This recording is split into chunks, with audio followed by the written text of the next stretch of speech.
మీరు చూస్తున్నది గడ్డి చేమంతి మొక్క కలుపుగా పెరుగుతుంది. గాయపాకు అని గ్రామీణ ప్రాంతంలో పిలుస్తారు.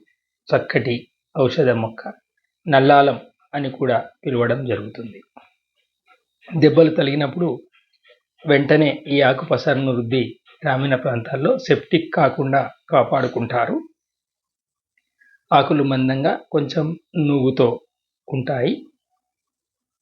పసుపు రంగు పుష్పాలు అందంగా తలలు పైకెత్తి పొడుగాటి కాడతో ఉండడం జరుగుతుంది. ఈ మొక్కను జుట్టు ఆరోగ్యానికి వాడడం చేస్తూ ఉంటారు.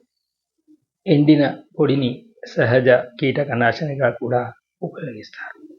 చాలా మందులలో ఆయుర్వేద వైద్యంలో ఉపయోగించడం చేస్తూ ఉంటారు. ఎక్కడంటే అక్కడ పెరిగేటువంటి సాధారణ కలుపు మొక్క అద్భుత ఔషధాలు కలిగి ఉంటుంది కాబట్టి వాడడం చేస్తూ ఉంటారు. పాఠశాలల్లో పాతకాలంలో ఈ ఆకుతో బోర్డులను బొగ్గుతో కలిపి రుద్ది వాడేవారు. అట్లా ఎంతో ఉపయోగకరంగా ఉండేటువంటి మొక్క. ఏమాత్రం కష్టపడకుండా అన్ని పొలాల్లో సులభంగా దొరుకుతుంది. గ్రామీణ ప్రాంతంలో దెబ్బల నుంచి పూర్తి స్థాయిలో రక్షణ కల్పించేటువంటి వరదాయనిగా పేర్కొంటారు.